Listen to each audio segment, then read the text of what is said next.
Good afternoon and welcome to the Crabs Lacrosse MIAA Game of the Week. In today's matchup, the Cardinals of Calvert Hall travel to Talai Field to take on the Crusaders of St. Paul's. Both teams coming to today's contest riding high after big wins over McDonough and Gilman, respectfully. I'm Chris Gunkel.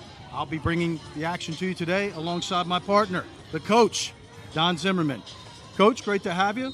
What can you tell us about today's contest? What Calvert Hall needs to do is put some shots on target, make the St. Paul's goalie make saves. They also want to be very efficient on offense. They want to be effective, both man-to-man and individually on defense. And of course, as always, got to face off and control the tempo if they can. Well, Coach, we watched them against McDonough. They've reloaded this year. They're as good as advertised. But let's talk a little bit more about St. Paul's. What can we expect from them today? Well, St. Paul's, now they are 3-5 overall, 2-2 in the MIAA. Coach Cinnambrino, we talked to him this week. Young team, he feels they're getting better each and every day out on the field. Practices, games, he sees the improvement they need to be successful. Keys for St. Paul's, they want to control the tempo. They want to win face-offs, use the shot clock, work for the best shot, not the first shot. They play good team defense. They've got a solid goalie. And again, face-offs in this game are going to be a key to today's contest. Thanks, Coach. Two great teams, contrasting styles. Should be a great one today. We'll be back to live action in a moment. The 2026 MIAA Lacrosse Game of the Week is presented by Crabs Lacrosse, Baltimore Crabs, locally grown, nationally known. The Rogers Knapp Group of Merrill Lynch Wealth Management, personalized strategies for your long-term goals. Kelly Benefits, the official benefits partner of the MIAA Championships. Toyota, the official non-luxury vehicle of the MIAA Championships. Let's go places. CFG Bank, revolutionizing the banking experience. 5-Star, connecting creators, athletes, and the best sports highlights. And Lido Pizza, the preferred pizza of the MIAA. All right, back to live action here at Talai Field on the campus of the St. Paul's School as we, Coach, look at the starters brought to us by Toyota. Some names that we should look for in today's contest? Well, number 3, Jack Williams. He's a senior. He's a captain. He'll be going to Yale. 21 goals, 6 assists, 5 ground balls. He's a tough player. Got to watch out for him. Michael Steer, another midfielder. He's a junior. He's committed to Virginia. So a very good midfield-oriented offense with great attackmen, finishers on the attack. All right, Coach, and for the St. Paul's Crusaders? Well, again, this is a midfield-oriented offense. You got Colhoun, Viscarando, and Atkinson. They've done a great job this year coming together. An efficient attack. Watch out for Jackson Werner. Loves his left hand, and really one of the best, if not the best, defenses in the MIAA. And Noah Benny is having just a terrific year in the cage. Well, I couldn't agree with you more, Coach. St. Paul's comes in today's contest with a 6.5 goals against average, which is best in the conference, but not far behind them is Calvert Hall at 8.55. Well, and I think that's why both coaches have really stressed to their offenses to work for the high-quality, high-percentage shots. Don't take that first shot. Work hard, move the ball, move off the ball, look for your opportunities, and finish the best shot you can get. Well, we're back to live action. We're almost getting ready to start. As you see, as you mentioned, Noah Bennett, number 21, running to his cage, trying to get his teammates excited. You're going to have Ballinger for St. Paul's against Dorian Jackson for Calvert Hall. Ballinger, Coach, somewhat of a surprise coming into this contest as he is one of the highest-rated face-off men in the league. He's terrific, and I understand he has been accepted to the University of Maryland Veterinary School and hopes to walk on to the Terps lacrosse team. Got an early foul. Yeah, we got an early foul. Looks like that's going to go against St. Paul's. Cormac O'Day, number 77, with a hit to the head. Might have been a little bit of over-aggression there. It's a big game for both teams, but certainly probably bigger for St. Paul's. Well, O'Day's a terrific player. He's got the green light to go after his opposition. But you don't want to start off like that. You know, it's a direct contact, 1 minute, and it's unreleasable. So, you know, safety first with the NCAA rules that we're playing in the MIAA, which I think is a great opportunity for these young men who want to go play in college to learn the game and the rules at that level. But here they go. Calvert Hall likes to start off in a 1-4-1 and roll into a 3-3. Keep your eye on 41 inside. He's a terrific inside finisher. Well, we spoke a lot about the St. Paul's defense at the beginning of the broadcast, and we're going to get a chance to see them right away as there was a missed behind the back shot right in front of the cage. Picked up, though, cleanly by Calvert Hall on the reset.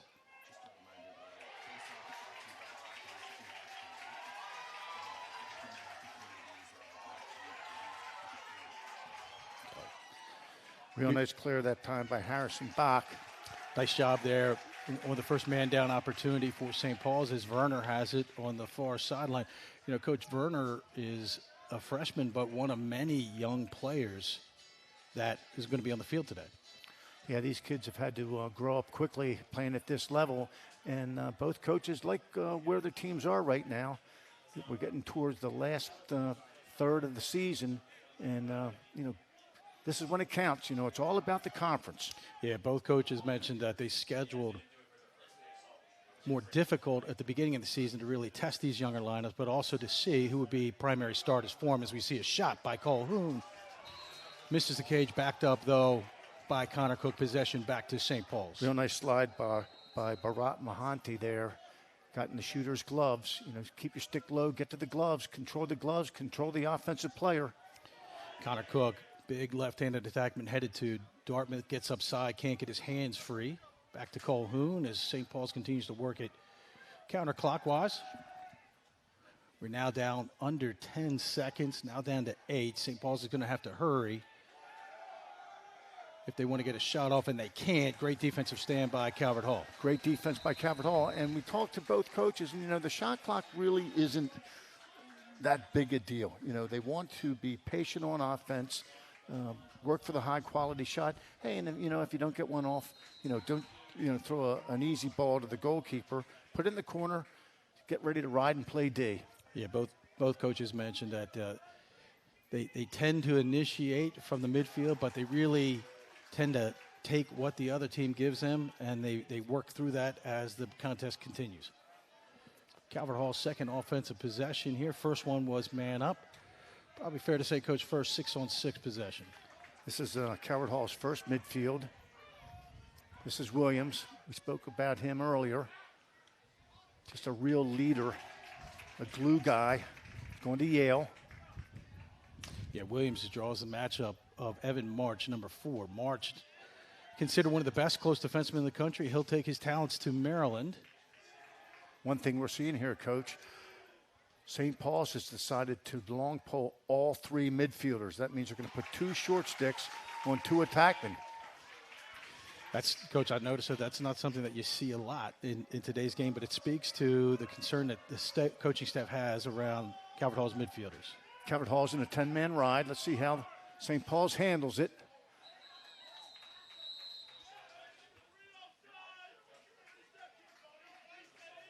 So that's going to be an offsides, Coach, against Calvert Hall. You're going to have St. Paul's now on their first man up. I think it's important to note that all extra man opportunities are brought to us by the Rehab to Perform.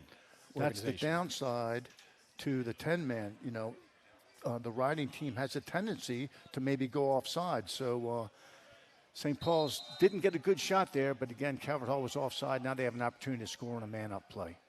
30 seconds, Coach. Do you find in your experience it's difficult to get a quality shot off? No, but I don't think you can waste time. I think you got to get the ball and attack right away, find the 2-on-1, and finish the shot. St. Paul's moving the ball quickly around the perimeter. Cutters on the inside. Back up top to Calhoun it goes. Over to Connor Cook as we're now down to 6 seconds on the penalty. Another errant shot there. Possession back to Calvert Hall. Yeah, the goalie, all he had to do was turn and swivel, and he was the closest man. The attackman or who's ever playing behind the goal has got to anticipate that shot and sprint to the end line, keep that possession. You know, in a contrast to Calvert Hall, St. Paul's does not do the, as they say, either 9.5 or 10-man ride. They opt just to settle back and take a more traditional approach. And both are effective. You know, you have to design your schemes to your personnel. St. Paul's doesn't have quite the depth that Calvert Hall does, so, you know, they have to save that energy. You know, a good drop back 3-3 zone ride can be very, very effective. Uncharacteristic turnover there by the Cardinals. Possession back to St. Paul's as they hit Vizcarrondo near the sideline. He doesn't, he's going to get called for foot on the line. Coach, what do you think about that? Do you like clearing box side, or do you prefer to go to the like other to side? clear away from the box. And as a player, you never want to run parallel to the sideline. If you're faced with a one-on-one situation, attack the rider. That opens up the lane, puts him on defense, number one, and that opens up the lane either left or right to run by him. Don't run parallel to the sideline. Second line, middies in for Calvert Hall as Ben Hanover, number 6, has it. He makes a hard move to his right, over to Houston. Big left-handed midi sweeps the top. Shot on the inside. Another dynamic save there by Noah Benny. These are critical, coach, in games like this. These ground balls right in front of your zone as the St. Paul's player tumbles to the ground. No call. Possession back by Calvert Hall. Big ground ball being battled for by Rensing up top. Rensing kicks it to the midline.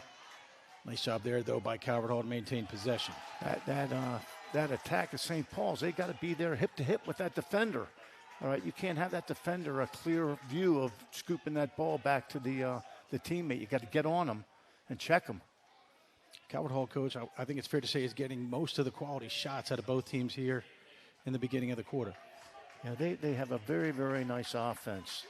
They can hurt you with a number of players. Connor Sullivan, number 40, taking on Rensing for St. Paul's. Inside it goes. Another dynamic save there by Benny, and the clear begins for the Crusaders. Benny's come up big now early in the game. He can get hot, and it looks like he's off to a great start. That wasn't a terrific shot. When you're in close one-on-one, you don't want to shoot high to high. Fake high, shoot low for net.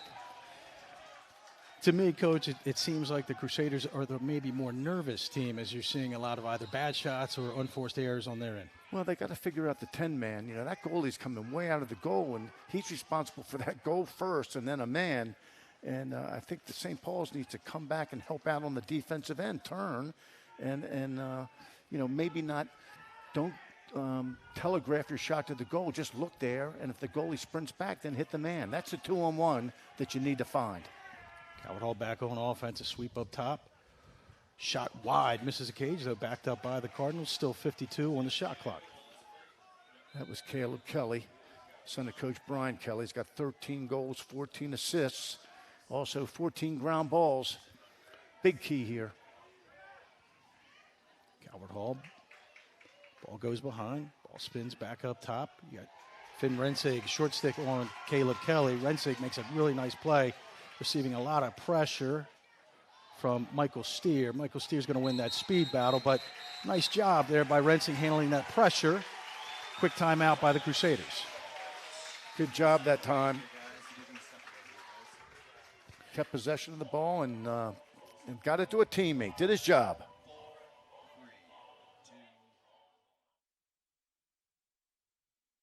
If you're a 2027 lacrosse player and still uncommitted, this is your last real shot.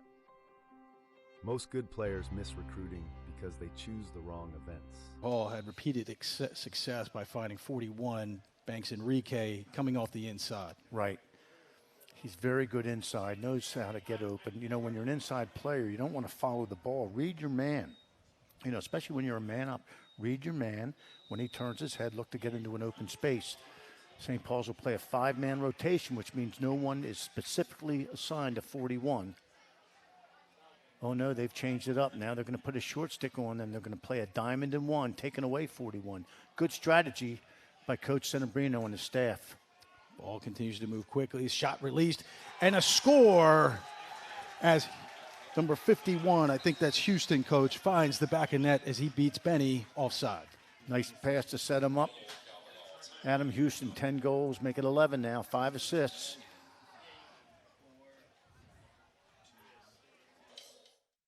In Ocean City, Maryland, having fun is kind of our thing. I mean, look at these two. They're all about having fun. That's fun. This is fun. Whoa. Too much fun? Nah, no such thing. Because here, even leg day is fun. So head to the coast and, well, just coast. Pump up the volume, or just pump up the pool floaty. From the boardwalk to the bay, come discover somewhere to smile about. All right, back to live action as the Calvert Hall Cardinals are the first to strike on the extra man opportunity as Houston finds the back of the net, Coach. And nothing fancy here. You often say that with 30-second penalties. You don't have to do anything tricky. Yep, just have to attack. He gets room and time, loves his left hand. You got to know that. When you approach that shooter, you got to approach his left hand, not the body. But again, saw the opportunity and stuck the bowl.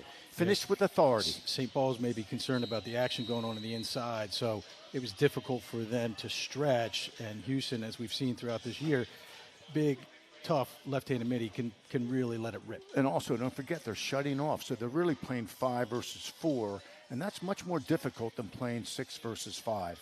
So, you choose your medicine, and they're taking away 41 inside, but kudos to the Calvert Hall man up for finding the open man and then for finishing the play.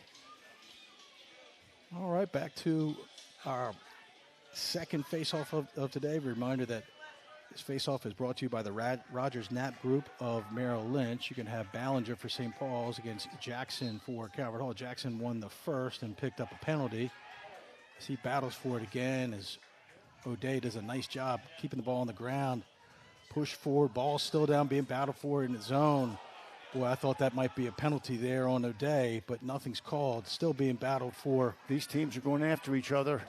Nice job there by Ballinger. He's going to hit some trouble. Wow, great job to get out of it. Over to Rensing. St. Paul's might have numbers here. But March probably a little too long there, held on to it. Coach would have been better served just to move it to his left. Yep, he did his job, got the ball, pushed the transition, slid to him. Go ahead and give it to your attack. Let them do their job and finish the play. You mentioned, Coach, during the break that you thought St. Paul's needed to do a better job of getting back in transition. Well, I think St. Paul's needs to figure out how to break this 10-man ride because again the goalkeeper's coming way out, and you have to take advantage of that and try to get a quality shot. I think you have to bring your men back on your defensive end and give you that 7-on-6 advantage. Hanover starts with it up top. A high screen there by Enrique. Doesn't switch the matchup as Houston sweeps up top with Rinsing right on his hands. Calvert Hall giving a steady dose of kind of that pairs offense, Coach, where it's passed to one side, pick and move it to the other way. A lot of picks in Lacrosse today. Wants his left hand here. Yeah, he gets his left hand, and Houston has been the big score today as he puts another one behind Benny. I think St. Paul's looked confused there, Coach, as to whether or not they were going to slide fully. There was a show by the defender, but not a full slide. Well, it's only a sophomore. And again, you got to know he's a left hand. He's already scored one, and you can't go for his little right hand move. Shadow him, knowing he's going to come back. And when this situation occurs, you got to slide. You got to slide, make him give up the ball. Yeah, Ballinger out again against Jackson, and that has been a battle so far with Calvert Hall winning both to start. Ballinger, though, picks it up, getting heavy pressure. Calvert Hall is swarming. They're playing very aggressive right now in every phase of the game. Calvert Hall back on transition. Nice job, though, by St. Paul's getting back into the hole. As Bach does a nice job getting on the hands, preventing any kind of break. Now down close to 15 seconds in this first period. Harrison Bach's got to watch himself here, Coach. He's throwing a lot of wood. The referees will let you get away with it a couple times, but not on a consistent basis. Over and back, quick restart for St. Paul's. They're going to have to hurry as Werner gets to the inside. Werner puts it right in the goalie's stick, and that's the way that first quarter is going to end as the ball goes to the length of the field as both teams head to their respective huddle. Is it what you thought it was going to be, Coach? Yeah, pretty much so. We said coming in that Calvert Hall wants to push the up-tempo. St. Paul's wants to slow it down, and definitely that was a back and forth, up and down first quarter. If you're a 2027 lacrosse player and still uncommitted, this is your last real shot. Most good players miss recruiting because they choose the wrong events. This isn't that. The National All-Star Games Uncommitted 2027 is the final recruiting event of the summer. Coaches come here to complete their classes. For a lot of players, this is where it could finally happen. If you're serious about playing in college, apply now.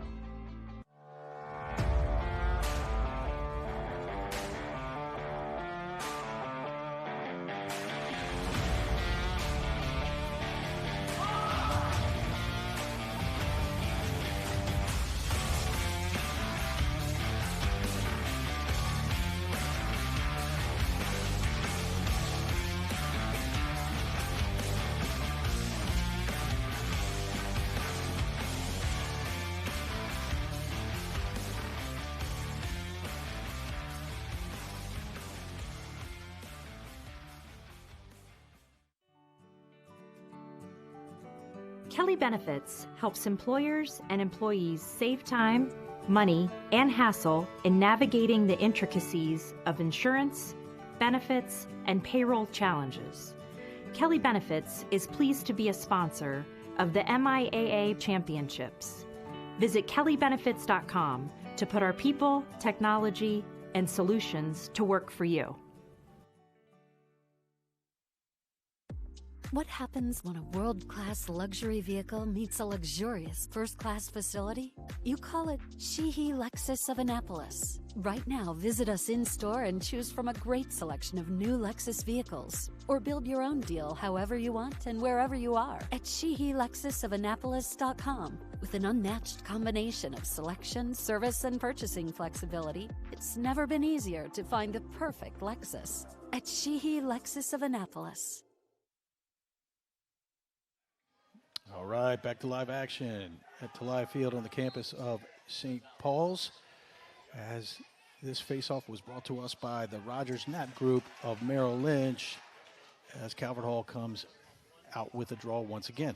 You know, the face-off isn't just the face-off, man. It's also the wings. It's a 3-on-3 game, and right now Calvert Hall's wings are outplaying St. Paul's wings.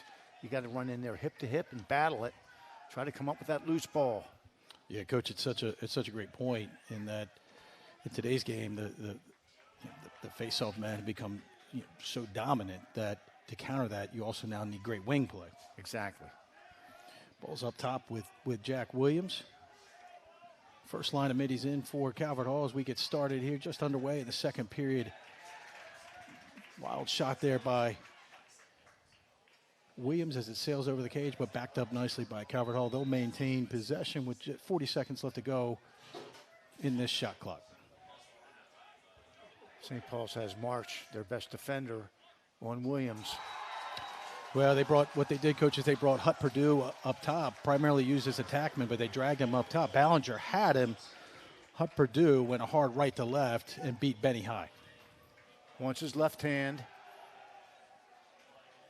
You know, good players get their strength, just has too much room and time, and really a well-placed shot on target. You couldn't tell whether Ballinger thought he was going to get help or whether he thought that Purdue was going to fan out, because it looked like he kind of gave up near the end of that play. Well, yeah. And also, again, you can help yourself out by knowing, their strength and trying to force them to their weak hand. Another face-off won again by Calvert Hall as the ball goes to the inside. Nice job there by March. March, who has great hands and can also get it off the turf, does a nice job trying to pick it up. He can't move forward. We're playing a little hockey here, Coach, but March comes out of it.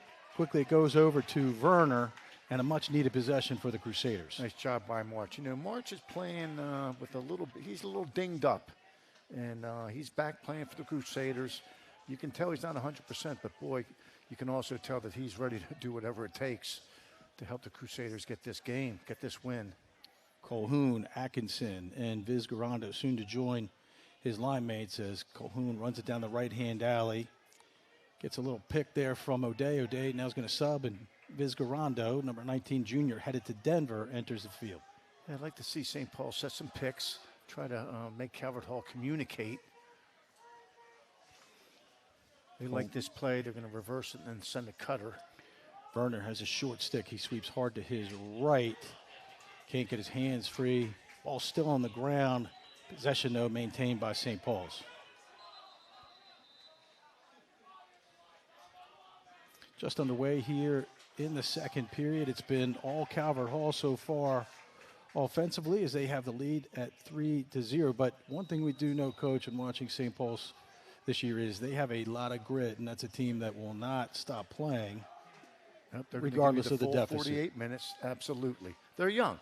You know, a lot of the mistakes they make are youth mistakes, but the effort is an A. Connor Cook goes to his right, goes top side, reverses it with a question mark dodge. He is not successful, but Calvert Hall is on this clear as now they have possession.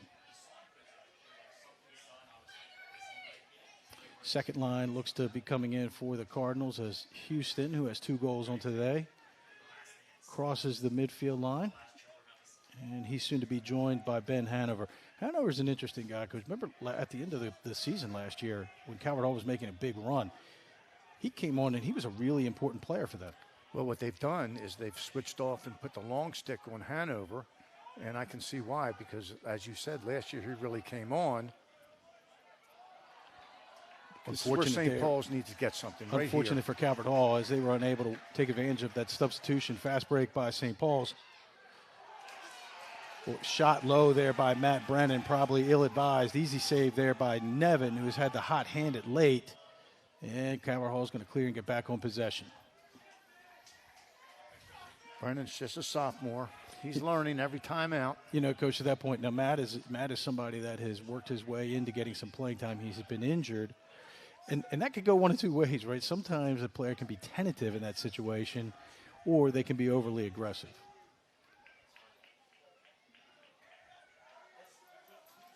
Shot, easy save there. Nice break up the field. Opportunity. Up top it goes to Lighthizer. Lighthizer with great speed is going to start the break for St. Paul's. Great skip. Inside look there, and Matt Brennan makes amends for that last play as Lighthizer finds him on the inside, and he sneaks it by Nevin for St. Paul's first goal of the game. Van Lighthizer, just a freshman. And here we come back to live action. You see this replay, Coach. Coming down, puts it in his right hand, but what a skip. Who was that on the receiving end? That was number 11, That was Matt Brennan. That was one of those ones, Coach, when Lighthizer let it go, I was like, I'm not sure he should do that, but then, of course, I'm wrong, and he's successful. Here's good coaching. After Brennan missed that shot or, didn't have much steam on that shot, Coach Senabrino called him over, gave him a little pep talk, comes down, takes the inside, finishes the play. Great job. Well, we're back to normal here as Jackson against Ballinger. And, Coach, coming into this game, we thought the edge was to St. Paul's and specifically Ballinger on faceoffs, but it has not worked out that way so far here in the first half. Nope. You're right, exactly. Dorian Jackson has really done a terrific job, as have the wings. Last time we saw St. Paul's play, Ballinger was getting the ball clean. That's not happening today. It turns into a little bit of a scrap. Another left-hander with the ball. Purdue with it up top, challenging Rinsig. Slide comes quickly from Ballinger. Sweep up top with Steer, who has great speed. O'Day tries to go over the head. He doesn't get it, but he does get a penalty as an errant shot goes wide, but Calvert Hall is going to have yet another man up. I like O'Day. He's aggressive. He's got a good stick, plays with passion, but, you got to make better decisions. He had that man under control, and then he goes for the overhead. And that's what an offensive player wants you to do. He baits you to go overhead, he tucks it, then he gets a shot. Plus, there was a foul on the play. So you're not going to help your team in the penalty box. This man up is being brought to us by the Rehab to Perform organization. 30-second penalty. Calvert Hall should feel comfortable here as they've had multiple so far here in the first half. Now they're in a 2-3-1. That forces the defense from St. Paul's to turn their backs on the shooters when you have a man behind the goal. Yeah, Enrique working hard on the inside, really stretching the defense. Ball on the ground. Bowman does a nice job picking it up. Boy, that tries to get out traffic. He's unable to. Quickly goes to March. March gets hit from behind. He's looking for help from his teammates. Oh, beautiful look there as he quickly reverses it over to Bach. Bach, though, is going to have to do this on his own. Again, the 10-man ride is proving to be effective. Well, that's not the worst thing to do there. If you're Bach, you just make it a 50-50 ground ball. But Cook is unable to come up with it. Possession back to Calvert Hall. And Cook, in his frustration, is going to pick up a penalty. And slow whistle. Calvert Hall is going to be on extra man once again. Yeah, as a coach, I'm sure that's frustrating for you. As a player in frustration, just tries to take out his frustrations on a player. Yep. And now you put your team at a disadvantage. You have to control your emotions, and you know, things can go well for you and things can go bad for you. You got to know that, you know, it's a long game. Take them one play at a time. But again, you don't want to foul, especially against this, what proves to be a very, very productive and effective Cardinal extra man offense. Speaking of extra man, this next one is brought to us by Rehab to Perform. As St. Paul's defense gets set to kill yet another 30-second penalty, but it looks like, well, for some reason, Coach, you're going to have to help me here. Possession now went back to St. Paul's. Well, it was a delay of game in the substitution. You know, they didn't have their full personnel on the field, and problem is, though, St. Paul's is going to have to clear this. Well, again, a man down, and they've struggled most of the day to do so. Boy, March, he's going to be okay here. March had light highs are open over the midline, but he went long, and St. Paul's is going to maintain possession. Well, what St. Paul's is going to do now, they're just going to throw the ball towards the goal and make sure they have somebody behind the goal to back it up. You know, and that's going to be a discussion, I believe, this summer when the NCAA meets, when the Rules Committee meets in June. How can they better, you know, officiate and rules pertaining to the 10-man ride. Quick timeout there by Coach Settembrino of St. Paul's as Matt Brennan was in jeopardy being pushed out of bounds. Good timeout there. Great first half here as Calvert Hall leads 3-1. We'll be back to live action shortly. If you're a 2027 lacrosse player and still uncommitted, this is your last real shot. Most good players miss recruiting because they choose the wrong events. This isn't that. The National All-Star Games Uncommitted 2027 is the final recruiting event of the summer. Coaches come here to complete their classes. For a lot of players, this is where it could finally happen. If you're serious about playing in college, apply now. All right, back to live action here, and we have just what we thought, which is a tight, hotly contested match with Calvert Hall right now holding a slim 2-goal lead by the score of 3-1. And, Coach, we've seen some great goaltending here in the first half. We sure have. I tell you, Nick Nevin, 51% for the year, just a junior. He's been solid, and so is Noah Benny. You know, and that's what you got to have. You got to have your goalkeepers step up big in big games, and your defense can help you there by taking away the opposition's strength, knowing their strengths, force them to their weakness, and not giving them the high percentage looks. Make them shoot the ball from the outside. Not only are both goalies making great saves, Coach, but they also have some very adept pinpoint outlet passes, which are big in today's game. Sure are. Vizcarrando starts with it up top. Down to 30 seconds on the shot clock in this possession as Calhoun has it. He looks to either want to take it down the right-hand side, which he does. Cook sweeps from up top. He gets his hands free. Shot and a goal! As the set play coming out of timeout works for Connor Cook as he beats Nevin offside high. Nice pass down, pick down play. And again, nothing fancy. It's, you know, just good, sound, fundamental lacrosse.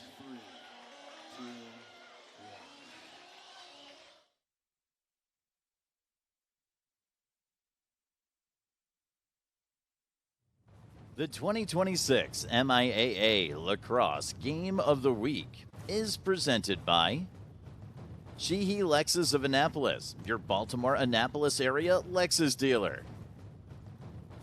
O2 Sports Insurance, the #1 sports insurance in the USA.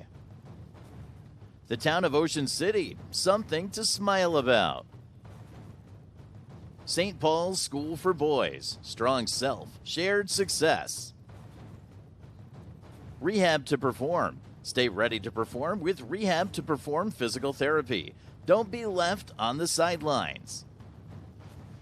And Advanced Radiology. Trusted by more doctors. preferred by more patients. All right, back to live action. And Coach, we're going to take a look at that most recent goal by Connor Cook. And again, just a simple pass and pick down. Cook gets his left hand, turns towards the goal, wants his left hand, and gets a nice shot on target. Big goal for the Crusaders. Yeah, it really was. And to your point, it's that rotation of the hips that made all the difference. It gave him the accuracy and the power to be successful. As Ballinger finally is successful, he pushes it forward quickly over to Werner. Werner pulls it back out as you see Berger saying, hey, let's slow it down. Let's get another offensive set. Nice job by Ballinger that play, but I would have liked to have seen him draw the defense and maybe get a 4-on-3 opportunity. That time he gave it up. I think St. Paul's needs to push those situations. Unsettled. You know, we spoke a lot about the grit of St. Paul's, and we're seeing that right now. They were down 3-0. Things didn't look good. Then it was 3-1, and they're right back in it now, trailing just by a score of 3-2 as Atkinson starts with it up top. I'd like to see more picks again. Atkinson had, to your point, had Cook popping. He didn't see him as he was looking inside as St. Paul's works the offense now with Vizcarrondo. Ball hits the ground. Vizcarrondo was stopped. Slapcheck pulls the ball away. Ball hits the ground. Now again, boy, great pickup there, though. Calvert has numbers. Frustrating there, Coach, coming off a nice goal when you have an offensive possession and unforced error gives possession back to the other team. Yeah, you know, it's always good. You know, lacrosse, they say, is a make-it-take-it sport. And I think that St. Paul's had a couple opportunities. They had the 4-on-3 possibility off the face-off. And then again, you know, they're starting to set some picks. I'd like to see him bring the picks out further and get that pick action at about 15 yards, not at 10. Second line in for Calvert Hall. Boy, that's great offense there as Purdue swings around the far side. St. Paul's was unbalanced there, and Purdue beats Benny offside. Boy, just a junior. He goes to the goal strong. 15 goals, make it 16, 5 assists. But watch, he gets the ball and goes hard to the goal. Good one more, meets the ball, runs past the check, turns, faces the goalie, shoots for net. Yeah, this is textbook lacrosse. To that point, Bach was late getting there. He won't do that again as Purdue shows that he's able to not only get open, but knows what to do when he finishes it. Ballinger out there against Jackson again. Jackson does a nice job picking it up, receiving a lot of pressure. He gets out of it. Calvert Hall now is going to have a break as they come down the middle of the field. Ball hits the turf. Picked up, though, quickly by St. Paul's, and they will be back on the clear. Calvert Hall had a nice opportunity. Got to look it in. A to B, all right? Look it in, catch it, then look for the pass. That time there was a little A to C action. Middle of the field. Didn't quite look it in. To Lighthizer. Now Ballinger's going to have to do this himself as he tries to go through the middle of the field. There's going to be a flag down. St. Paul's is going to be a man up, I'm assuming, for offsides, Coach. All right, this is a free opportunity now. Plenty of time. 51 seconds on that shot clock. This is when you really want to dig down deep and work for a really hard dodge. A good dodger, it's a first move. It's all about that first move. Lose your defender, now you got people looking at you coming to slide. Atkinson moves it back up top. Cook lets it go, and he finds the back of the net again. Textbook shot, Coach. Offside low on a right-handed goalie. Almost impossible to save.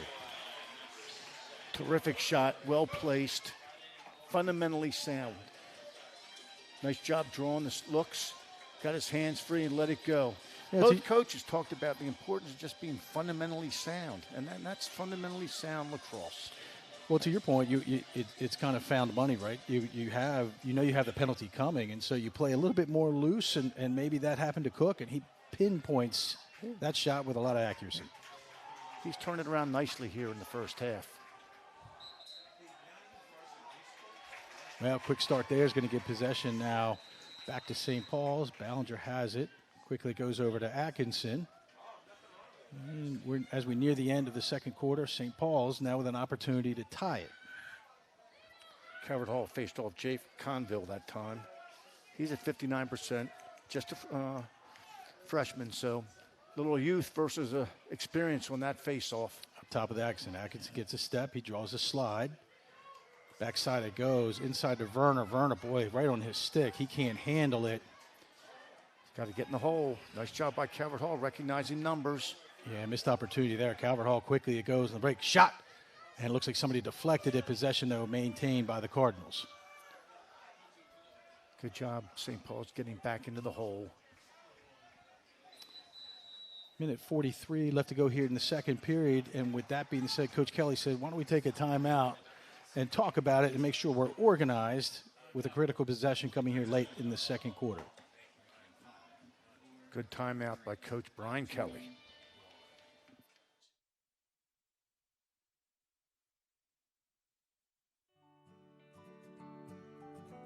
Kelly Benefits helps employers and employees save time, money, and hassle in navigating the intricacies of insurance, benefits, and payroll challenges.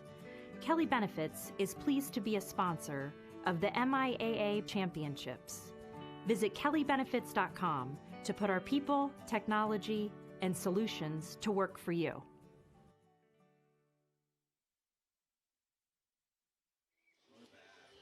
All right, back to live field where Calvert Hall holds a slim advantage by a score of 4-3. We got a minute 43 left to go here in the second period. Coming out of a timeout, Coach, what do you think that we'll see from both teams? Well, first off, let's see if St. Paul's comes out in the zone. And if they do, then Calvert Hall has 73 seconds on the shot clock to make an adjustment. But I think Calvert Hall is just going to run their stuff, dodge hard, off ball, meet the ball, keep it simple. Well, to your point, that's customary a lot these days where out of a timeout, particularly 8 1/4, a team will shift his zone. Does not look like St. Paul's will do that. Does it look like they're going to take this challenge? They're still man-to-man. And you got Steer up top. Steer the junior headed to Virginia with great speed. Has O'Day. O'Day headed to Rutgers on him. Steer with a hard move to his right. And boy, it doesn't really get any easier than that as he goes to his right and just hits Kelly behind him. Are you surprised that St. Paul slid so aggressively on that? Well, little maybe miscommunication on the pick. But number two, he's a finisher. So there it is. And yeah, they showed, but you can't leave two alone with that much time. Caleb Kelly, again, coach's son, knows the game inside out and just needed to get his right hand free. It's a simple play. Again, a simple play, but effective. Yeah, effective it was, and it pushes Calvert Hall's lead back to 2 as they now lead 5-3 as you have Jackson for Calvert Hall against Ballinger for St. Paul's. And Jackson momentarily comes out with it, a scramble for it. Ballinger picks it up. And St. Paul's does not opt to push it forward, and they'll pull it back out as they had both Bowman and Ballinger open on the inside. But Cook says, let's pull it back out, and let's probably use the bulk of this clock and see if we can get this down to a 1-goal deficit before we head to halftime. Well, and I can understand that. That's St. Paul's game plan. But, again, you got to play lacrosse. And I think that, Ballinger is good enough, smart enough player to draw and dump and maybe take advantage of an unsettled situation. Leland Kimball starts with it for St. Paul's. Got a series of dummy dodges before he looks to. He'll come back for his left here behind the goal. He does, and then rolls back to his right, getting a lot of pressure. Good defense that time. Real good defense. With ball on the ground. Jackson Snowbaker. And I think that possession is going to go back to St. Paul's as Calvert Hall kicked it. And we're going to have 22 seconds left in this second quarter as Cook looks for instructions from the sideline. Got a big little pick here. Cook comes around top side. Misses the cage. Backed up, though, nicely by Kimball. 8 seconds on the shot clock. This is called the green light. Go to the goal. Well, we're going to see how they handle this green light as Kimball starts hard to his right. Shot there bounces. They can't pick it up. Brennan quickly has it. Oh, nice check on the inside. And that's the way that first half is going to end as both teams head to their respective locker rooms with Calvert Hall leading coach by a score of 5-3. Again, give St. Paul's credit. They weren't doing much on offense. They've had trouble clearing the ball, but they hung in there. They made some plays. And now it's 5-3. Calvert Hall is awfully dangerous.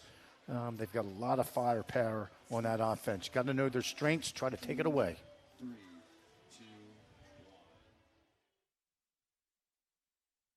If you're a 2027 lacrosse player and still uncommitted, this is your last real shot. Most good players miss recruiting because they choose the wrong events. This isn't that.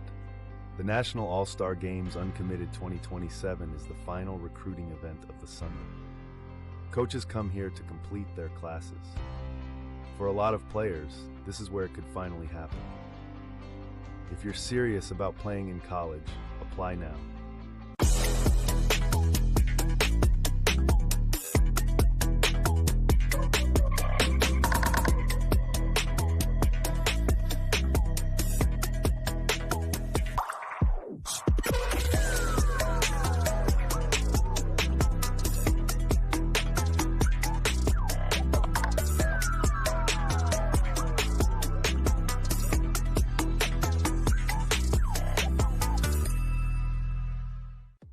What happens when a world-class luxury vehicle meets a luxurious first-class facility? You call it Sheehy Lexus of Annapolis. Right now, visit us in-store and choose from a great selection of new Lexus vehicles. Or build your own deal however you want and wherever you are at SheehyLexusOfAnnapolis.com. With an unmatched combination of selection, service, and purchasing flexibility, it's never been easier to find the perfect Lexus at Sheehy Lexus of Annapolis.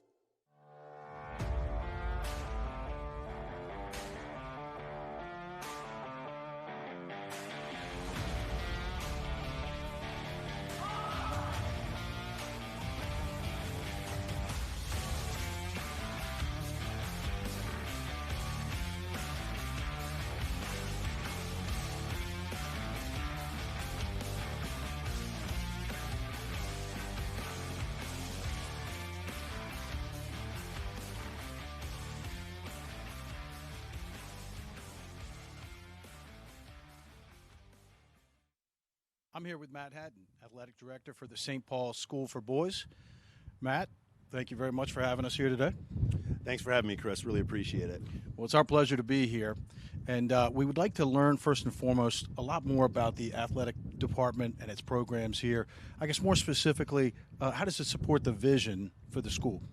Well, I think here at St. Paul's, we really do look at athletics as an extension of the classroom. So all that we do is built on the basis of having a teacher-coach model here. So many of our coaches also teach or work in a full-time capacity at the school. So the piece of developing relationships with the boys on the playing fields, in the classrooms, all over campus is really critical to our bottom line athletically. So we're able to develop those relationships, increase those relationships, and as these boys progress from middle to upper school, really develop them and meet them where they are and get them at a point where they're ready to compete for not only for us, but also prepare them for life beyond St. Paul's. How many sports do you have here in the boys' school, including clubs? Well, the number of clubs we have changes regularly. So I think we are somewhere in the 40 to 50s of the clubs. We have lots of clubs. The number of athletics that we have in the upper school, we have 14 varsity sports spread across fall, winter, and spring. Well, you spoke of the model, and the model must be working because this past year you saw a lot of success on the field. Yeah, we're very fortunate to have had the opportunity to compete and win in 6 championships this year so far. So obviously haven't gotten through the spring yet, but have an amazing group of student athletes, have an amazing group of coaches that really have done all the things that we've asked and exceeded our expectations. And I tell most people that will listen, we really just want to have an opportunity and a seat at the table in those games. And whether you win those or not, you kind of leave that up to fate. We've been very fortunate to win all 6 of the championships we've been in this year so far. That's great to hear. In Ocean City, Maryland, having fun is kind of our thing. I mean, look at these two. They're all about having fun. That's fun. This is fun. Whoa. Too much fun? Nah, no such thing. Because here, even leg day is fun. So head to the coast and, well, just coast. Pump up the volume, or just pump up the pool floaty. From the boardwalk to the bay, come discover somewhere to smile about.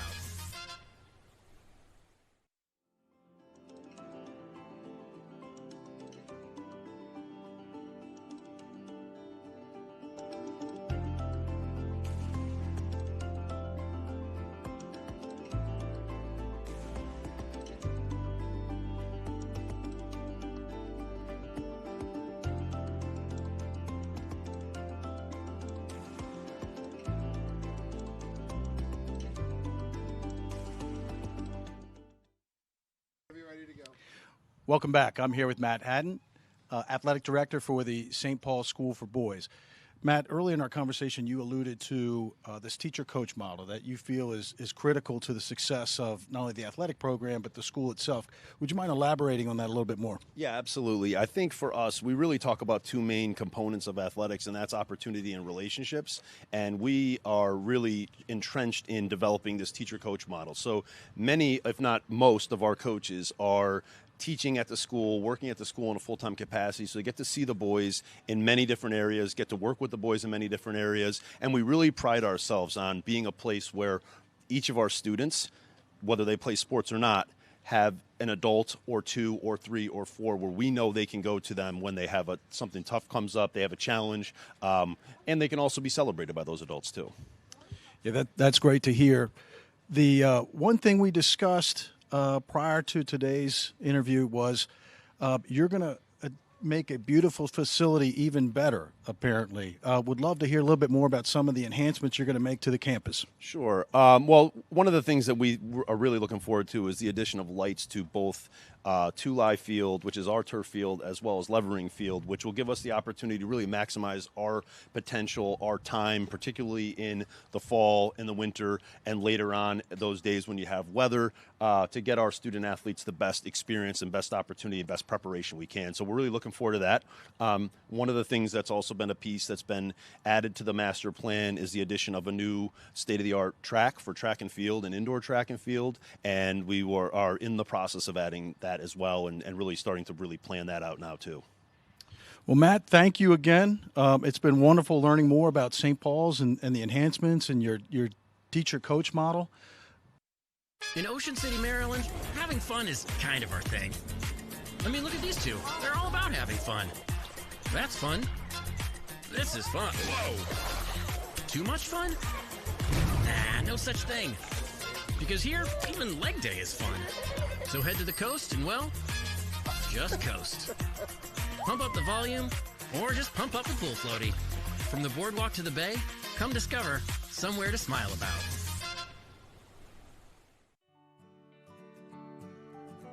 Kelly Benefits helps employers and employees save time, money, and hassle in navigating the intricacies of insurance, benefits, and payroll challenges. Kelly Benefits is pleased to be a sponsor of the MIAA Championships. Visit kellybenefits.com to put our people, technology, and solutions to work for you.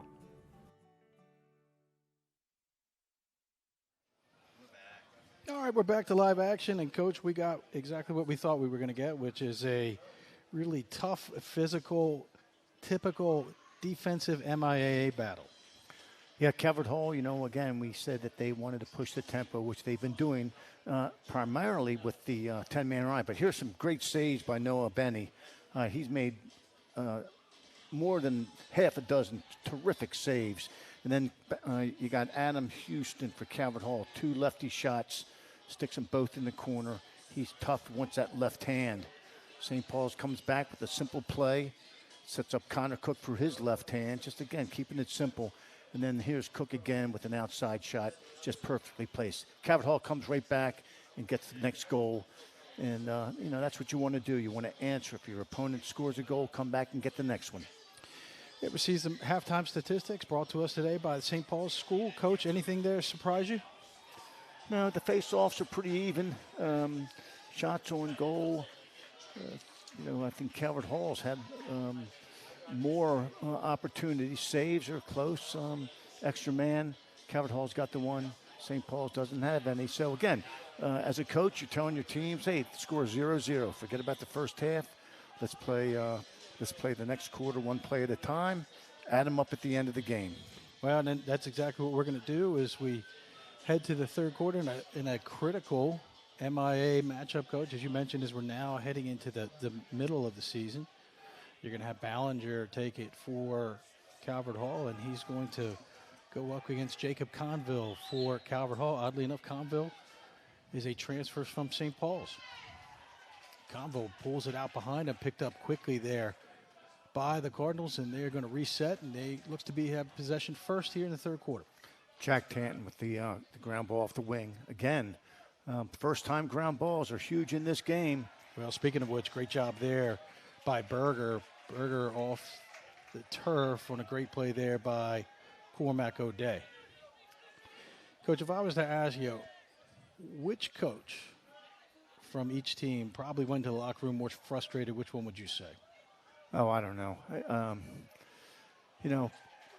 I think the Calvert Hall, has had more opportunities, but,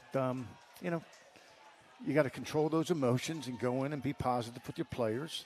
Say, hey, first half's over. We're starting fresh, 0-0. Let's get out there, give your offense a little something, give your defense a little something. Go out there and fight for that ground ball. St. Paul starts with possession. They got a great look there for Riz Garando. Probably the first time today he has hands free. He opts to go high with it. Nevin with a easy save, and now we have Steer on the offensive end for Here's that Calvert little Hall. pick play again where two's going to bounce out. This time St. Paul's playing it much better. Well, they maybe not as well as they should, as Nevin was able to turn the corner and then get to the inside. He goes low and beats Benny. Calvert Hall now leads by a score of 6-3. Yeah, just again, St. Paul's did a good job of taking away the roll, but this is just, you're throwing way too many checks. Yeah, way too many checks that time. Slide there may have come a little bit late from Bowman as Steer was uninhibited getting to the inside. And as good as Benny has been today, he was unable to get that one as we have our face-off that's brought to us by the Rogers Knapp Group of Merrill Lynch. That's the other team's ball. Ball stayed in the stick. I'd just like to get back to Cormac O'Day. I think he's a talented player, but, he's not playing the percentages. He's always going for the ball, going over the head. He's got to take better slide angles, better drop steps, all the little things that I think would really make him a terrific player, but he's got to work on those fundamentals. Second possession now for the Cardinals as the ball starts up top with Williams. This is a customary way that they like to initiate offense. Williams has March on him. March gets behind him, applies some pressure, which forces Williams to go high. Possession, though, maintained by Calvert Hall. Better job by Marsh that time. Again, not playing at 100%, but a much better drop angle playing the ball. Ball versus a Steer. Steer with Lighthizer on him. Lighthizer does a nice job staying with him. Pick comes low. Ballinger gets faked out. Benny with the save. Ballinger, though, gets rewarded with the ball that comes right back to him. I don't think they have numbers, coach, as he's going to take it right down in the middle of the field. And another high-to-high shot there by the Crusaders. Easy save there by Nevin. I think Berger would have been well served to go down one more. One more. You can't shoot high-to-high stick side. Just it won't work against goalies of this. Well, it's going to be difficult against a team of this ability. magnitude. Speaking of Calvert Hall, boy, with the power of that offense, if you keep giving them opportunities, kind of in a make-it-take-it fashion, without really putting any pressure on that their defense, it might be a long day for St. Paul's. Well, they've had their opportunities. He's just got to tighten things up and do the simple things. Boy, Houston does a nice job there. He fakes to his left. He shows he has the ability to go right, but he also goes high to high. St. Paul's now on the clear as the ball is started with March. All right, here's the I don't see why St. Paul's is putting the man directly behind the goal. You're allowing the man to play the goal and the man. You got to put him in the corner. Calhoun has it, and he's going to have to break it. He does. Nice job there by Calhoun. Is at some point, Coach, when in that 10-man, it feels like you just have to win that one-on-one matchup. Well, you do, and then you got everything in front of you. St. Paul's now at kind of a critical juncture here in the game as we're 8:20 left in the third quarter. They trail by 3.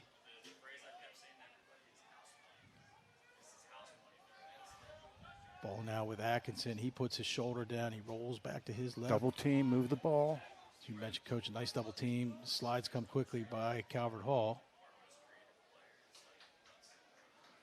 You mentioned it during halftime. St. Paul's having a hard time offensively getting their hands free. Well, I think that's why you set picks. Work together, make the defense communicate. They might be a little bit of a breakdown. That's how you're going to get your hands free. Now down to 10 seconds as Cook tries to get that pick. He gets to the inside. Nice job there by Cook, and he picks up the penalty as he does something different. Instead of coming top side, he gets to the pick and then rolls inside. Calvert Hall may have been surprised by that. Well, it was a great move by Cook. He felt the pressure, did the inside roll. He's a big player, feels the pressure, goes underneath, and finishes. Now, he did land in the goal mouth, but because there was a flag, the goal's going to count. If there was no flag, that goal would be disallowed. Nice job by Cook. Yeah, and I really like how he went offside high, learned from his previous shots to now draw the Crusaders back within 2. So, Coach, to that point, no penalty for Calvert Hall, correct? Right. That was a technical foul push wiped out by the goal. Ballinger pulls it behind. He picks it up. He gets pressure momentarily. He gets out of it as he heads down the mouth of the field. And behind it goes to Brennan. It looks like St. Paul's is going to pull back out and play some offense. Well, now another opportunity for a make it, take it. This is when you really got to buckle down. You know, Ballinger's an interesting player. You mentioned it earlier. He's a really great player, had opportunities at multiple Division I schools, but he's opting to go to the University of Maryland. He got into the vet school, has a vision of being a veterinarian. Well, you know, quite an honor there. As a lacrosse player, I think he's got a lot of ability. He's got a heart of a lion. You know, you'll see him play defense as well, so he's an integral part of this St. Paul's team. Colhoun inverts behind. Question mark, does not opt to shoot. Probably a great decision as he goes to Brennan behind. Brennan takes the shot. Let's see who's going to win the backup, and that's going to be won by Calvert Hall. Ref was right there to make the call. St. Paul's sticking with their customary, what I'll call, Coach, standard ride as Benny stays in the cage. Got to double the ball now. If Mitty has it, put 2 attackmen on the ball. Don't let them run it out.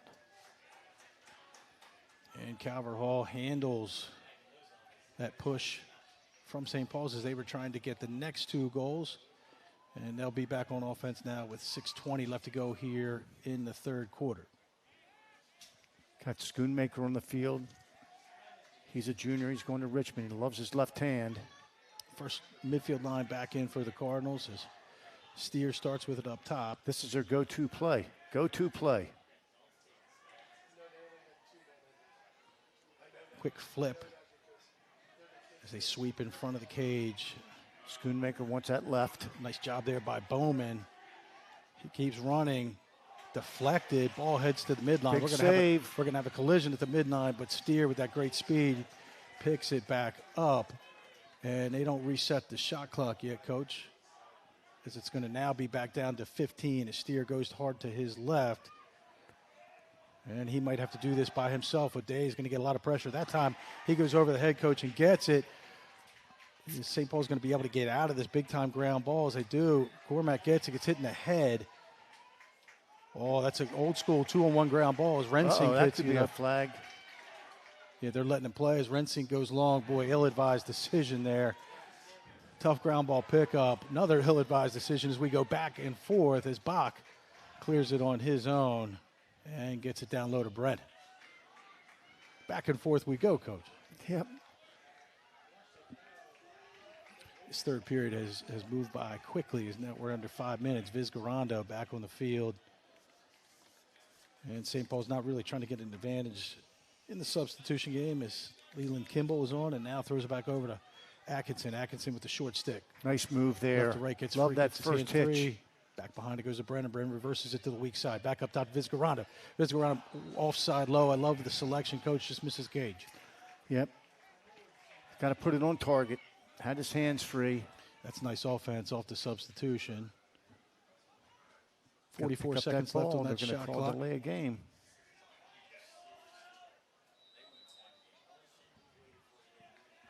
Brennan brings it around to his right. A tough pass on the inside. He's not able to find Vizcarrondo. And St. Paul's is going to have to get in quickly as Calvert Hall has the break. And a shot there and a score by Caleb Kelly on the break. And speaking of a break, that's a real backbreaker if you're a fan of St. Paul's. Yeah, had a chance to get within 1. Calvert Hall gets the ball, and this is a classic 4-on-3. Draw the defender. All right, the slide up field's a little bit late. If you're a 2027 lacrosse player and still uncommitted, this is your last real shot. Most good players miss recruiting because they choose the wrong events. This isn't that. The National All-Star Games Uncommitted 2027 is the final recruiting event of the summer. Coaches come here to complete their classes. For a lot of players, this is where it could finally happen. If you're serious about playing in college, apply now.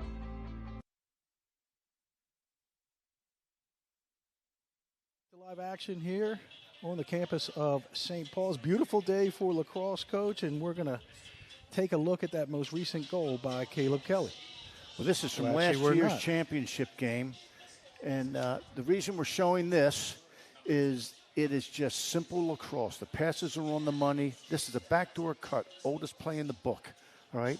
Wins you championships. So this is what both coaches are preaching to their players, you know, fundamentals, fundamentals, fundamentals. And that's what this game and most sports are all about. We were fortunate, Coach, to make that call. During the week when we were talking to Coach Kelly, he actually brought this up because we were talking about kind of the nature of fundamentals within the MIAA right now. And there's a feeling that maybe there's a gap and it needs to be picked up somewhat. Why I bring that up is he was so complimentary about the pass and the pass in that moment. He's like, if it's off just a little bit, that play doesn't happen. You know, if you put the pass right on the money, like on that 4-on-3, perfect pass to the point man. So now he's not distracted. He sees the ball into his stick. It sticks in a ready position, and they finish the play. The little things make the big difference. Ballinger against Conville. Conville pulls it behind and ball being kicked around. O'Day's going to pick that one up. He's looking for help. Got to help him. He's getting picked up quickly. Ballinger's going to have to do a better job of trying to help him as O'Day now gets to the inside, but is unable to pick it up. Oh, boy, and let's see who comes out with this. It's still being scrambled for, and that might roll it out of bounds. And it's kicked. Who's going to maintain possession? Possession is going to stay with St. Paul's, but the wing play's got to be better there, Coach, for St. Paul's, right? They got to help a long stick who's getting picked up by a long stick. Right, you got to demand the ball. It's like in basketball, when a center is dribbling the ball down the court, a good point guard demands the ball, goes up, is animated, and demands the ball. Same situation, long stick, midi, attackman, go and help. All right, Preston Ramey, number 50, is now in on this line. As he goes down to his left, he rolls back to his right. Shot wide, backed up nicely there by Cook. Nice move that time. Just got to keep coming one more step. Turn your shoulders. Cook starts with it. Cook has really had the hot hand so far today for He's got the matchup. St. Paul's. You're right. He has drawn the matchup with the short stick, and he looks like he just wants to take advantage of it. He moves it out as we're now down to 15 seconds on the shot clock. Vizcarano down that left-hand side. Ball gets to Atkinson. Atkinson rolls back. He can't get his hands free, and we're going to have Cook go to the cage with just under 5. That's a nice stop and go. He fakes the shot. I thought he had it there. And it's not going to be a reset, and St. Paul's is going to have to retreat back on defense. St. Paul's has some looks there. Give credit to McDonough's defense. They hung tough. I'm sorry, Calvert Hall's. Calvert Hall now in the clear. In terms of, we've spoken a lot about pace of play. Coach, I'm not so sure, Calvert Hall has really been able to play as fast as they would like. I would say they've just been more opportunistic today. Well, they certainly are trying to play fast. That time, St. Paul's did a better job of putting 2 attackmen on the ball. Got to work together. Second line back in now for Calvert Hall. This is a nice play. Nice set play. Nice backdoor cut there to number 41, Banks Enrique, as Rensing gets lost. Probably ball watching, Coach, as Calvert Hall now extends their lead to 4. As we're going to take a look at this. Saw Calvert Hall run this play. It's a set play, a little pick and roll to the goal. 41, we talked about him being dangerous inside. This is a really well-designed play and simple. Just simple stuff executed to perfection. Yeah, to your point, that's kind of a old-school pick and pop that doesn't maybe not get utilized as much as it used to, but as you can see, it's still effective. We're now down to the 2:19 mark, and St. Paul's is in a position here where they need to get going quickly, and that's not the way you want to do it with a false start. No way. I thought 52 jumped off the wing there, but I guess the face-off man for St. Paul's jumped as well. And looks like Calvert Hall is going to stick with that second line as Hanover starts with it up top. O'Day on him. A lot of times, Coach Ray, you just go with that hot hand in terms of deciding who's going to play and who doesn't. Well, Calvert Hall has two strong midfields. We talked about depth. Calvert Hall has two strong midfields. St. Paul's is trying to get production out of 5 players. So there's where the depth comes in. Houston with it up top. Quick stutter step moves to his left. He does draw the slide as Bowman comes to him. Bowman applying a lot of pressure. Ball momentarily hits the turf. And Calvert Hall says, hey, no need to panic. We have 40 seconds left to go here. Let's pull it back out. As they push back behind, reverse it to the weak side as Kelly now has it. Nice patience by Calvert Hall. Enrique rolls back to his right. Errant shot. Possession though stays with the Cardinals. 28 seconds left to go here on this possession.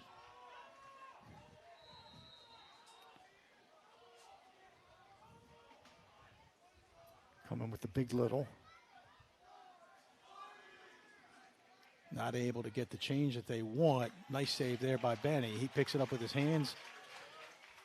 Which a goalkeeper's allowed to do. With that 10-man, though, Coach, right, when you save it, you want to try to clear quickly, right, so you don't give them a chance to set up.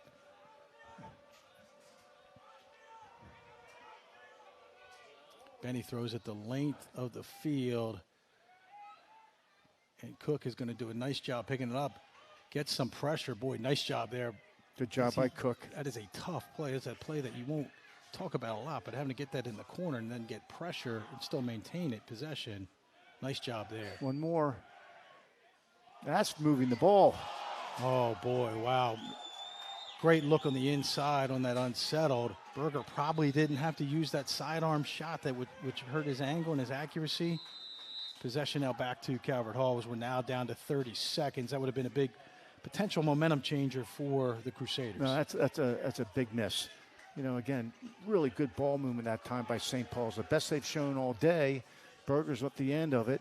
He has a chance to shoot it. Like you said, he drops the stick and shoots the sidearm. Overhand, shoot the net.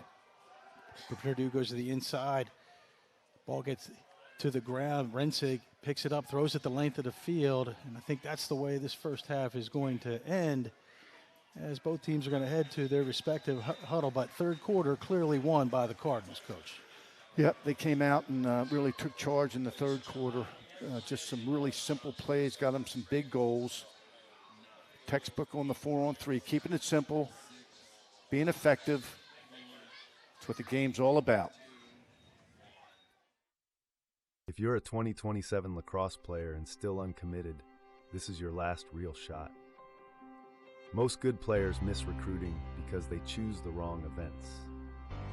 This isn't that. The National All-Star Games Uncommitted 2027 is the final recruiting event of the summer. Coaches come here to complete their classes. For a lot of players, this is where it could finally happen. If you're serious about playing in college, apply now.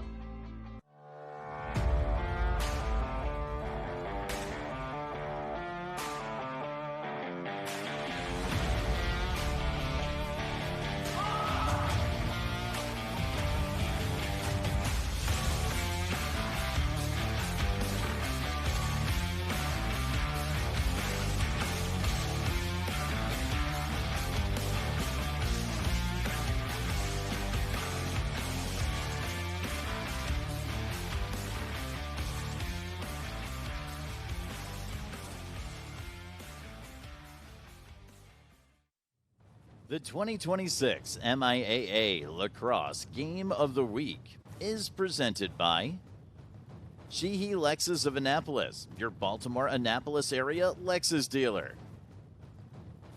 O2 Sports Insurance, the #1 sports insurance in the USA. The town of Ocean City, something to smile about. St. Paul's School for Boys, strong self, shared success. Rehab to Perform. Stay ready to perform with Rehab to Perform physical therapy. Don't be left on the sidelines. And Advanced Radiology. Trusted by more doctors. Preferred by more patients. All right, we're back here for this final quarter as we get ready for this face-off brought to us by the Rogers Knapp Group of Merrill Lynch. You got Page for St. Paul's against Jackson for Calvert Hall. Page off the bench with a critical win for the Crusaders. Did his Ballinger job. runs it the length of the field. Ballinger misses the cage. Coach, I'm telling you, I think one step too many there. He took away his angle. Sure did. He had the shot. He had the shot about 3 steps before that. Well, that shows the versatility, though, of Beckett Ballinger. He was on a wing that time. He's a terrific ground ball guy. I like that move. Well, I like that move, too. That seemed to surprise Calvert Hall. Well, it's a little bit of a change-up, and it was successful. So hopefully they'll go right back to it. And I think you saw that Ballinger's got some potential to play out in the field. Just held on the ball a little bit too long, like you said. Yeah, Steer starts with it. First line back in for Calvert Hall. Steer, so simple, just takes it down the right-hand alley. Seems to surprise Benny as he goes 5-hole and converts 9-4 Cardinals. Right hand, Dodgers, speed, got the alley. Slide didn't come. And also, the sun's now right in the goalie's face when you shoot from that position. Yeah, so Ballinger taking advantage of everything. Ballinger didn't even really show here, Coach, as you can see the replay. He took maybe 1 step, and he needed to take 1 or 2 more in order to stop Steer with that great speed from getting his hands free. You got Page back at the X again for St. Paul's against Conville, and that's not great if you're a Crusader fan. His possession is going to quickly go back to the Cardinals. Yep, I know facing off's tough, and you want to anticipate that whistle, but the bottom line is you just won one. Wait for that whistle and try to win another. We came into this knowing that Calvert Hall is I would say a midfield-oriented team, but they're deep at the midfield, and we're seeing that today. Is that they play 2 midfields a lot, and there's not a much drop-off from each one. There sure isn't. And Purdue comes off of that pick, and he lets one go. Doesn't come close to the cage. Backed up, though, by the Cardinals as they hold a 5-goal lead, and St. Paul's coach is going to have to shut things down and then get things going on the offensive end. It's been some of the little things that has caused this defense trouble, like off-ball play, players coming from around the cage, as we see momentarily a great round the ball little there. things, they make the big difference. It's a difference between winning and losing. It's a fine line. Lighthizer starts with it. He opts to take it over himself. And St. Paul's is going to start anew as they're going to get their primary middies in the game. I'll tell you, Van Lighthizer doing a nice job for a freshman. He's been in there. He's made some plays. Yeah, he's a freshman, but he plays probably above that. Great speed, great footwork. Been a real asset to this team so far this year. Is Colhoun goes down the right side. Ball gets reversed behind to Brennan. Back up top to Vizcarrondo. Atkinson now going hard to his right, fakes the roll back. Can't get his hands free. Good defense by Calvert Hall. Again, they're not throwing a lot of checks. They're moving their feet. You play defense with your feet and your legs, not your stick. Yeah, and that ball is going to sail out of bounds. Boy, that's a bad unforced error at a critical time. Great poke check, right? Best check in lacrosse, the poke check. Again, control the offensive player's hands, control the player. Vizcarrondo is going to be on the field, though. Is going to have to play some defense. As I'm assuming, Coach, Calvert Hall is probably going to be, let's say, somewhere between running their offense, but a little bit more deliberate. Yeah, I would say so. You certainly don't want to take the air out of the ball, but you want to be deliberate. And this is a chance to instill some discipline in your offense. All right, run our offense, work for a great shot. All right, if it's not a great shot, move the ball. Enrique starts with it up top. Ball goes down low. We've seen this so many times today. Pick on the inside. They opt not to pass as Purdue runs it back up top, and we'll get reset and do the same thing on the other side with Houston. Houston down the left-hand side. I don't know if that was a shot or if that was intended to be a pass. And St. Paul's now, oh boy, with an errant pass. And they picked up the goalie's out of the cage as the goalie is on Berger. Yeah, but Nevin is able to get back into the cage. St. Paul's not able to take advantage of it. Atkinson better be careful as he has pressure coming from behind.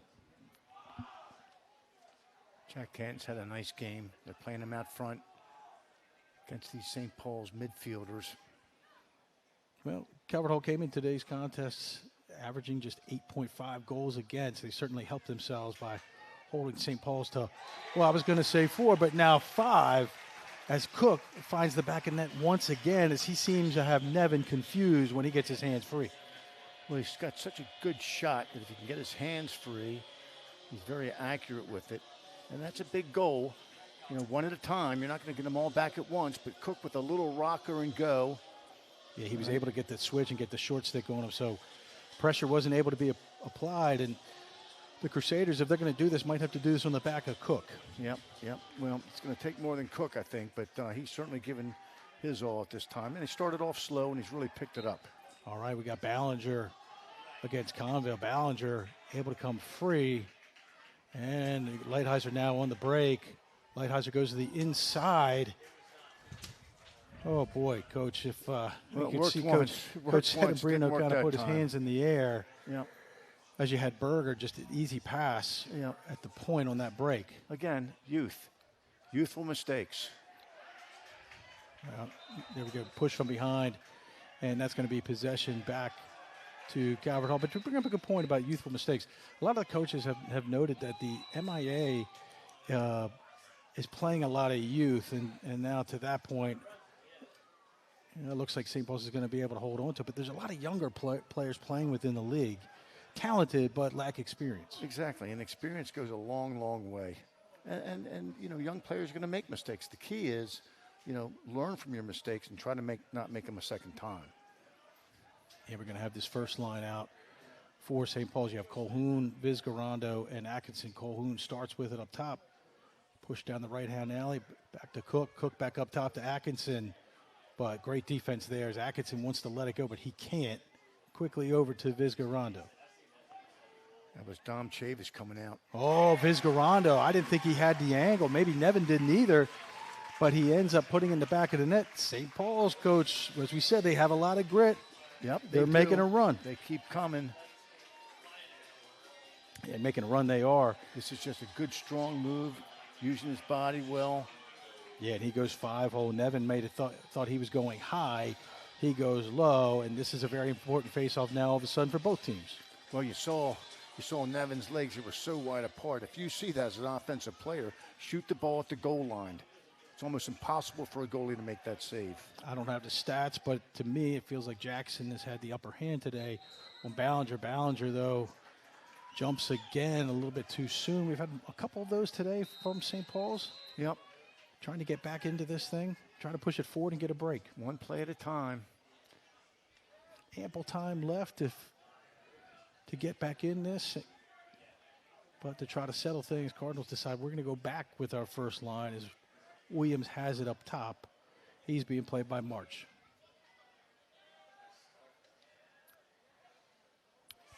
Nice Mumbo cut there, Coach. That's a good look, too. Easy save. Look up the field.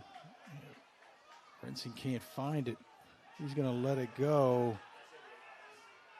Oh, they're going to call that a pass. I'm not sure Brenson had to do that. I thought he could have go back and just reverse it to the other field.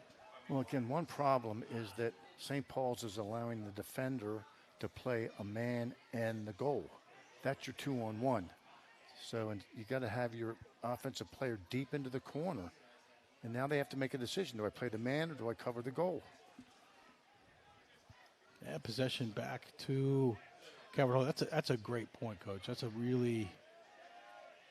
One of the key elements of offense is never allow one man to play two. And that's what that is. You're allowing a player to play you, and in this case, the goal is the other man.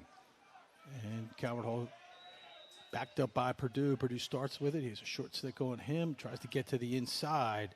Wild shot, but it's going to be backed up by the Cardinals. You know, you watch steer play, Coach. It's not really anything fancy. It's just speed. Just speed. Speed and really and fluid motion.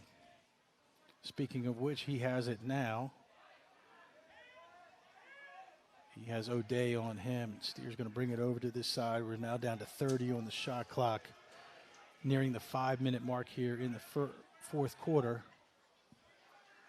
Steer gets the pick up top. Well, he now draws that short stick, and they got the defense spinning as Kelly lets one go from up top, and that's probably one that Benny wishes he had again. Is it low to low offside, and that lead is back up to 4. Again, it's the two-man play. It's the simple two-man play. Yeah, and to your point, we've seen that multiple times today where Kelly's really good at understanding the offense. He knows what to do. Calvert Hall on top, 10-6. The 2026 MIAA Lacrosse Game of the Week is presented by Crabs Lacrosse, Baltimore Crabs, locally grown, nationally known. The Rogers Knapp Group of Merrill Lynch Wealth Management, personalized strategies for your long-term goals. Kelly Benefits, the official benefits partner of the MIAA Championships. Toyota, the official non-luxury vehicle of the MIAA Championships. Let's go places. CFG Bank, revolutionizing the banking experience. 5-Star, connecting creators, athletes, and the best sports highlights. And Lido Pizza, the preferred pizza of the MIAA. All right, back to live action here where Calvert Hall has bent, coach, but they haven't broken as we look to the upcoming broadcast brought to us by Rehab to Perform. That'll be next Tuesday when the Lakers of Boys Latin head down to take on the Cavaliers at Spalding, and then we'll be back again on the 1st of May with these Cardinals from Calvert Hall at Boys Latin, which should be another good one. Coach Bob Schreiber will be the analyst for those two games. Always good to have him in the booth. Yeah, it always is good to have him at the booth. And Coach, if you just had to kind of summarize things quickly, how things went today, what's been the difference that separated both these teams? Well, I think the 10-man ride has just caused a lot of issues for St. Paul's. And I also think the depth, Calvert Hall's got two really, really strong midfields. Their attack is very dangerous off the ball. And, they're getting the quality shots that Coach Brian Kelly was looking for. As we see Page versus Jackson, ball on the turf. Page trying to pick it up. He's done a nice job coming off the bench as he does pick it up, showing great speed, getting away from trouble. Page has been a real, as they say, shot in the arm. He's unable, though, to maintain possession, and that ball's going to hit the turf. Oh, boy, Calvert Hall's going to, well, I was going to say they're going to get out of it, but ball's still on the turf. St. Paul's having a hard time picking it up. Ballinger unable to get it. Still unable to get it. Back to Jackson, and now O'Day has it, but he's going to have to get out of trouble. Somebody come up and demand the ball. This is what we're talking about. Good timeout by Coach Senabrino. He does a real nice job. I wish we had known how long that scrum took as O'Day picks it up, and Coach Senabrino does a nice job calling a quick timeout so he can get reset. With that being said, we're going to take a break in the action. Please come back. We have a great one here. Calvert Hall, 10-6. In Ocean City, Maryland, having fun is kind of our thing. I mean, look at these two. They're all about having fun. That's fun. This is fun. Whoa. Too much fun? Nah, no such thing. Because here, even leg day is fun. So head to the coast and, well, just coast. Pump up the volume, or just pump up the pool floaty. From the boardwalk to the bay, come discover somewhere to smile about.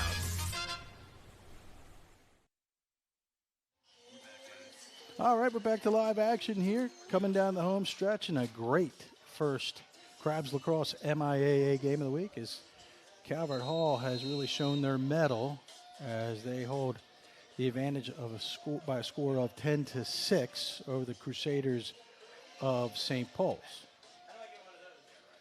Both teams break the huddle. St. Paul's with possession as it looks like Atkinson is going to start with it. As you see, Nick Nevin, number 33 for Calvert Hall, head to his cage. And Noah Benny, number 21 for St. Paul's. Both goalies have had a great day today. although both have been under a lot of pressure. Let's see what St. Paul's is drawing up here. Ball up top with Colhoun. Here comes the phantom pick somewhat by Cook.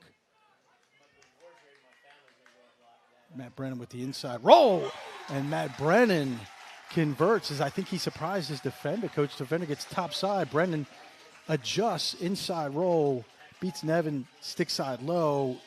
It's not over yet. Nice recognition by the sophomore. The inside roll's a great move. When you're feeling that pressure, roll away from it. Yeah, he got leverage on the top side, and he does a nice job getting then to the inside. Surprises Nevin as he goes low quickly.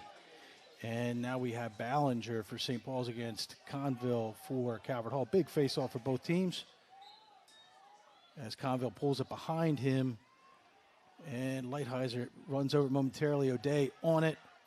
O'Day can't pick it up cleanly. Pushes it forward. And Lighthizer can't get it either. And let's see. Ballinger gets low. He can't pick it up, Coach. And boy, it picked up now by Calvert Hall. And ultimately, Lighthizer comes away with it. Fakes the pass back to the goalie.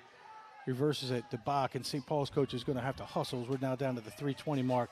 Bach not finding anybody open. He does find Brennan. That's a nice look. Boy, errant pass. That would have been big because there would have been a 2-on-1 on the cage. And it's been the story for most of the day for St. Paul's as it's the little things that have prohibited them from really cutting into this deficit. Yeah, I think Calvert Hall wins the little things competition. You know, just doing the little things a bit better than St. Paul's. Yeah, the coaches are saying there's a stick on the field. And, yeah, they're asking for a stoppage of play, which they get. And I would agree with you. I think Calvert Hall today has done a really nice job doing the little things, whether it be ground ball play, whether it be errant passes, whether it be decision-making. They've done a really nice job.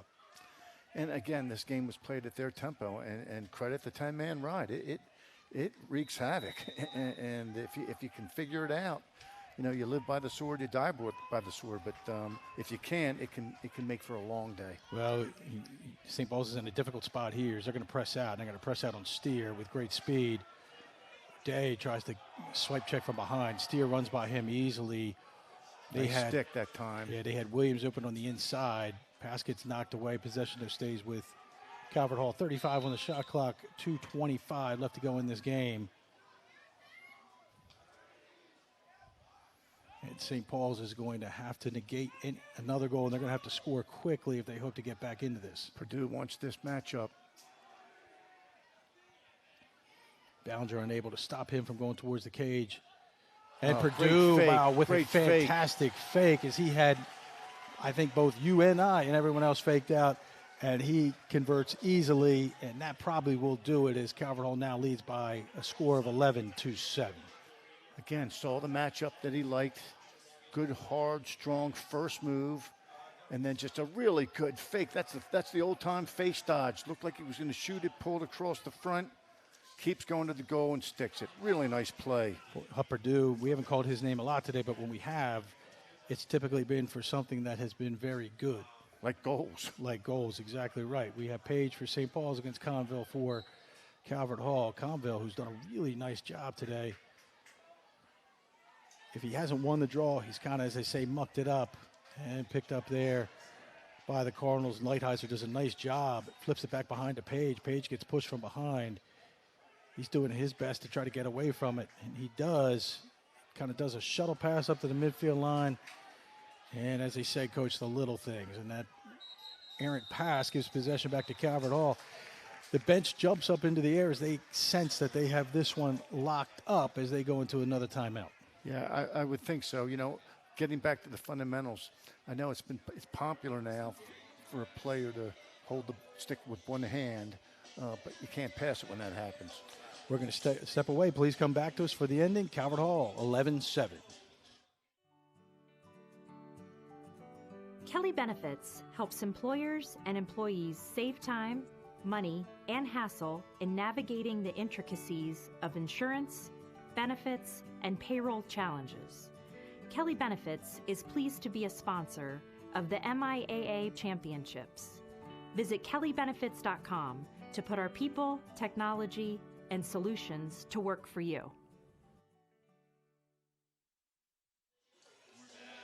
All right, back to live action here at Live Field on the campus of the St. Paul schools. And, Coach, we are going to go to the Sheehy Lexus player of the game, and that is number 2, Caleb Kelly, with 3 goals today. Well deserving. Again, son of Coach Brian Kelly, and he plays like the son of a coach. Just as opportunistic. He's got great stick work, great shot placement. He can shoot it inside. He can shoot it from the outside. And just a really nice performance by the sophomore. And I knew that he was a scorer coming into this game. What's impressed me the most about him is how he stretched the defense. He's made shots from a longer range than I was accustomed to seeing. Well, when you can do that, when you can stretch that defense, you're going to get a lot of inside opportunities. But he had the shots. You know, I think he made the right decisions with those shots. They were on target. They had good speed, good accuracy. Ball's going to start with Williams as St. Paul's comes out with a double team. Nice back check. It knocks the ball to the ground. Lighthizer trying to pick it up. Picked up there by Bach. Bach's going to start the break. St. Paul's, as we mentioned, is going to have to hurry. You know, Coach, I think you brought up a good point in that in that particular instance, the attack really weren't working to try to help the long pole. You felt like that's been happening most of today's game. Yeah, I think in those situations, you got to think a pass ahead. When you're adjacent to the ball, the defense is going to come out and press you. If you're a pass away, they're going to be sloughed in to help. So you want to break open early, think a pass ahead to make that exchange. Please come back for the final seconds. Calvert Hall.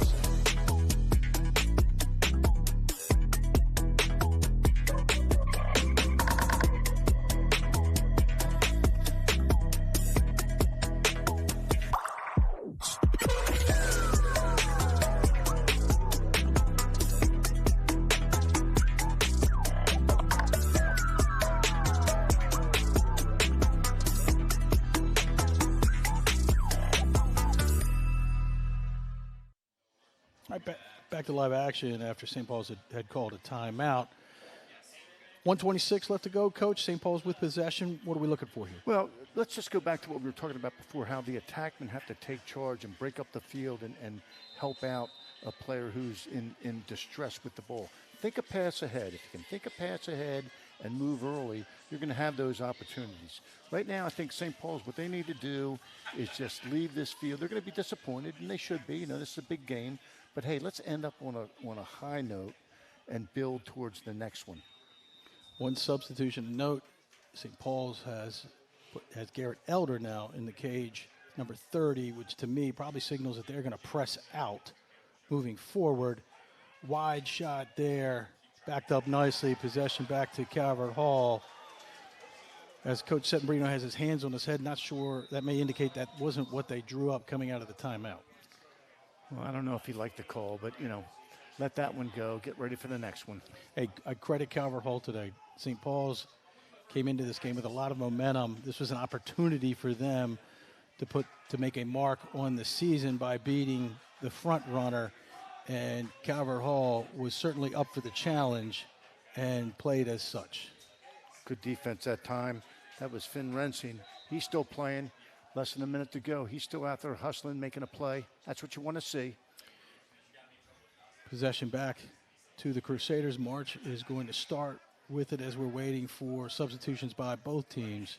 Kind of a difficult position for Elder. He hasn't played all game. He's coming in, and he might be forced to make a play in the clearing game, which Calvert Hall is no longer applying the 10-man, so it may be a little bit easier, but still, coming off the bench, that can be difficult. March then, well, to that point, little things, Coach, as he throws an errant pass to Rensing, and with 34 seconds left to go, I think it's safe to say that's the way this one is going to end. Nice job there by Rensing. As he picks it off quickly, it goes over to Cook. St. Paul's is going to have to hurry, but another unforced error, and possession back two Calvert Halls. We're now down to 15 seconds. They won't take a shot. You know, this is where as a coach you say no shot, ice the game. Yeah, ball goes behind with Hanover and looks like he might be the one to ice it. As he's running in front of the Calvert Hall bench, getting a series of checks from Baca. He throws this ball into the air, and that is the way it's going to end as Calvert Hall comes out victorious against St. Paul's as both teams head to their goalies. Well, congratulations to Calvert Hall. You know, they had a week off, and I think that may have helped them health-wise, but they came out today and really took charge, set the tempo they wanted, executed. Give credit to St. Paul's. You know, they're young. They made some mistakes, but you got to learn from those mistakes and move on and get ready for the next one. It's all about the next one. There was a brief time period, Coach, where right before halftime where St. Paul's had an opportunity to tie it. They had a lot of momentum. They were unable to do so. Same thing at the beginning of the third quarter, and they just weren't able to convert. Calvert Hall was a slim 1-goal lead, then went to 3. 3 led to 4, and just St. Paul's was unable to overcome that throughout the rest of the fourth quarter. And again, give credit to Calvert Hall's defense for that. You know, they buckled down. I thought they slid well. Their goalie played well. And, you know, as a unit and individually, they didn't throw a lot of checks. They played under control, and their goalie made the saves that he should have made. Well, you're right. He made saves. As we take a look at the final highlights here. And again, please make sure that you tune in next Tuesday, as we'll be at Archbishop Spalding for another key MIAA matchup.